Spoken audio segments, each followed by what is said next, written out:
ઉપર હીરા ઉદ્યોગમાં પ્રવર્તતી વિષમ પરિસ્થિતિને કારણે અસરગ્રસ્ત રત્નકલાકારોને અને સૂક્ષ્મ એકમોને રાહત અપાવવા માટે મુખ્યમંત્રી શ્રી ભૂપેન્દ્રભાઈ પટેલના દિશા નિર્દેશનમાં રાજ્ય સરકારે એક વિશેષ સહાયનું પેકેજ જાહેર કર્યું. સુરત સર્કિટ હાઉસ ખાતે ગૃહ ઉદ્યોગ રાજ્યમંત્રી શ્રી હર્ષ સંઘવીએ આર્થિક પેકેજની જાહેરાત કરતા જણાવ્યું કે આ સહાય પેકેજ રાજ્યના હીરા ઉદ્યોગના કલાકારો એકમોને આર્થિક રીતે રાહત પૂરી પાડવા ઉદ્યોગની સ્થિરતા જણાવવા માટે મહત્વનું પગલું છે. આ પ્રસંગે વન અને પર્યાવરણ રાજ્યમંત્રી શ્રી મુકેશભાઈ પટેલ, શિક્ષણ રાજ્યમંત્રી શ્રી પ્રફુલભાઈ પાનસેરિયા, સાંસદ મુકેશ દલાલની વિશેષ ઉપસ્થિત રહી. મંત્રીશ્રીએ મીડિયા પ્રતિનિધિઓને સંબોધતા ઉમેર્યું કે અસરગ્રસ્ત રત્નકલાકારોના બાળકોના અભ્યાસમાં કોઈ પ્રકારની અગવડ ન પડે, બાળકો શિક્ષણથી વંચિત ન રહે એ માટે ખાસ શાળા ફી સહાય આપવાનો નિર્ણય લેવાયો છે. બાળકોની શાળાની ફીના 100% લેખે બાળક દીઠ મહત્તમ ₹13,500ની મર્યાદા 1 વર્ષ માટે ચૂકવણી કરાશે. સહાય ડાયરેક્ટ બેનિફિટ ટ્રાન્સફર દ્વારા શાળાના શિક્ષકના વિભાગની પદ્ધતિ મુજબ ચૂકવવામાં આવશે.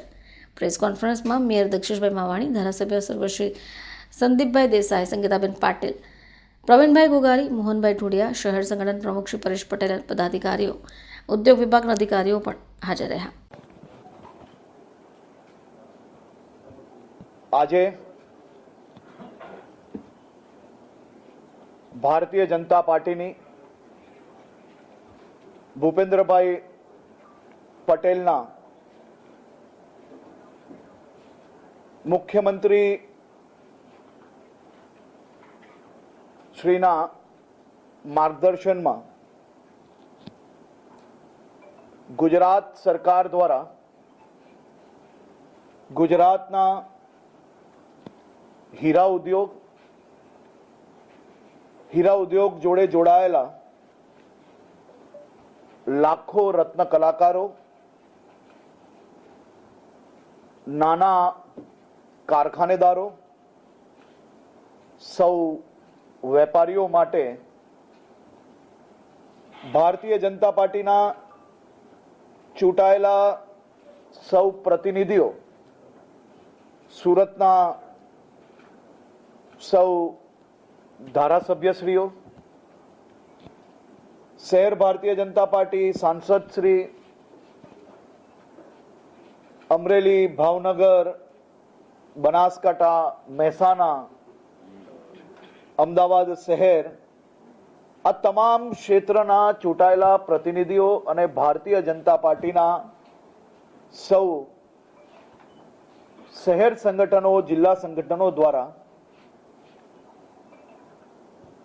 આદરણીય મુખ્યમંત્રી શ્રી અને ખાસ કરીને પ્રદેશ અધ્યક્ષ શ્રી સી.આર. પાટીલજી દ્વારા भी મુખ્યમંત્રી શ્રીને જે ચૂંટાયેલા પ્રતિનિધિઓને ખાસ કરીને રત્ન કલાકારોની માંગ, રત્ન કલાકારોને જે દુનિયાભરમાં હાલ હીરાના વેપારમાં મંદીના કારણે પડતી અનેક તકલીફોની રજૂઆતની બાદ મુખ્યમંત્રીશ્રીએ આદરણીય મંત્રી શ્રી પ્રફુલભાઈ પાનસેરિયા, હું અને એસીએસ હોમ અને મુખ્યમંત્રીશ્રીના પ્રિન્સિપલ સેક્રેટરી શ્રી મનોજ દાસની એક કમિટી બનાવવામાં આવી હતી. ત્યારબાદ હીરા ઉદ્યોગ જોડે જોડાયેલા સૌ સંગઠનો, નાના વેપારીઓ, મધ્યમ વેપારીઓ અને અલગ અલગ સ્તરના વેપારીઓ જોડે અને ખાસ કરીને વિવિધ ક્ષેત્રના રત્ન કલાકારોના જે એસોસિએશનો છે તેમની જોડે ચર્ચાઓ બાદ મુખ્યમંત્રી શ્રી ભૂપેન્દ્રભાઈ પટેલે એક ખૂબ જ મહત્વનો નિર્ણય આ લાખો રત્ન કલાકારો અને હજારો નાના વેપારીઓ માટે લીધો છે.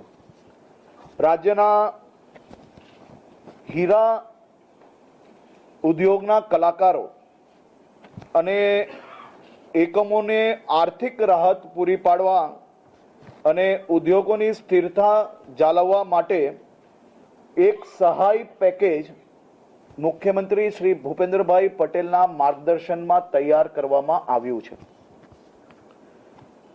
મુખ્યમંત્રી શ્રી ભૂપેન્દ્રભાઈ પટેલના દિશા નિર્દેશમાં અસરગ્રસ્ત રત્ન કલાકારો અને સૂક્ષ્મ એકમોને રાહત આપવાનો એક ખૂબ જ મહત્વપૂર્ણ નિર્ણય ભારતીય જનતા પાર્ટીની આ સરકાર દ્વારા લેવામાં આવ્યો છે.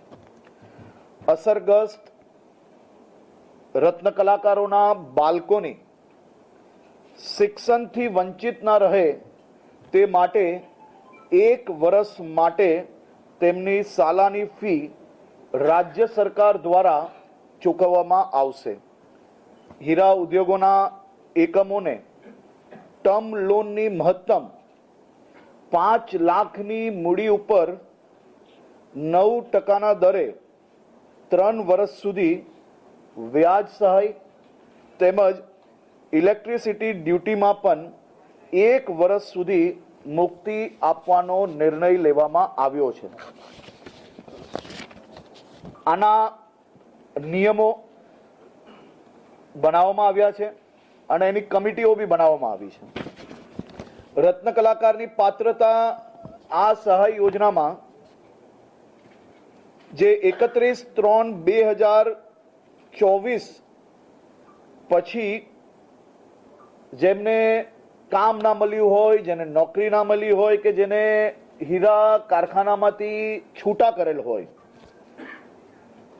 આ પૂર્વેમાં એવા રત્ન કલાકારોએ ઓછામાં ઓછા 3 વર્ષ કોઈ પણ હીરાના કારખાનામાં કામગીરી કરી હોવી જોઈએ. હાલ હીરા ઉદ્યોગમાં રોજગારીથી વંચિત હોવો જોઈએ. રત્ન કલાકારની ઉંમર 21 વર્ષથી વધારે હોવી જોઈએ. રત્ન કલાકારોના બાળકોને 1 વર્ષ માટે ફીના 100% લેખે પ્રતિ બાળક ભરવામાં આવેલ સ્કૂલ ફી મહત્તમ 13,500ની મર્યાદામાં હોવી જોઈએ. જે કંઈ ફીઝ હશે એ ફીઝમાં 13,500 પ્રમાણે ડીબીટી એટલે કે ડાયરેક્ટ બેંક ટ્રાન્સફરના માધ્યમથી આપવામાં આવશે. જે આપણી આરટી યોજના છે તેમાં બી આપણે ડાયરેક્ટ આપતા હોઈએ છીએ, એ જ રીતે આમાં બી મદદ કરવામાં આવશે. જે એમએસએમઈની વ્યાખ્યામાં નાના ઉદ્યોગો એટલે કે જે ઉદ્યોગમાં જે કારખાનાઓમાં 2.5 કરોડથી ઓછાનું ઇન્વેસ્ટમેન્ટ એટલે કે મશીનરીનું ઇન્વેસ્ટમેન્ટ હોય અને એવા કારખાનાઓ જે કારખાનામાં 2022-23, 23-24 અને 24-25 હીરા ઉદ્યોગ સાથે સંકળાયેલા હોવા જોઈએ. એકમના વીજ વપરાશમાં ગત વર્ષે એટલે કે 2023-24માં જો 100 યુનિટ એની અગાઉ વાપરતા હોય અને એનો 25% ઘટાડો થયો હોય એવા એકમો આમાં લાભાર્થી બની શકશે.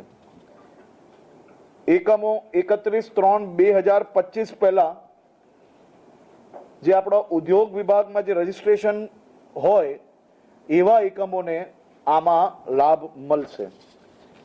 31/3/2025 આ એકમોને ખાસ કરીને રત્ન કલાકારો જોડે જોડે ભારતીય જનતા પાર્ટીની આ સરકાર દ્વારા તમામ નાના વેપારીઓ એ વધુમાં વધુ સારી રીતે વેપાર કરી શકે, વધુમાં વધુ ગુજરાતના યુવાનોને રોજગારી આપી શકે તે માટે આ પેકેજના માધ્યમથી તમામ હીરાના નાના વેપારીઓ અને રત્ન કલાકારોને એક ખૂબ મોટો સહયોગ આપવાનો નિર્ણય એ ભારતીય જનતા પાર્ટીની આ સરકાર દ્વારા મુખ્યમંત્રી શ્રી ભૂપેન્દ્રભાઈ પટેલના માર્ગદર્શનમાં લેવામાં આવ્યો છે.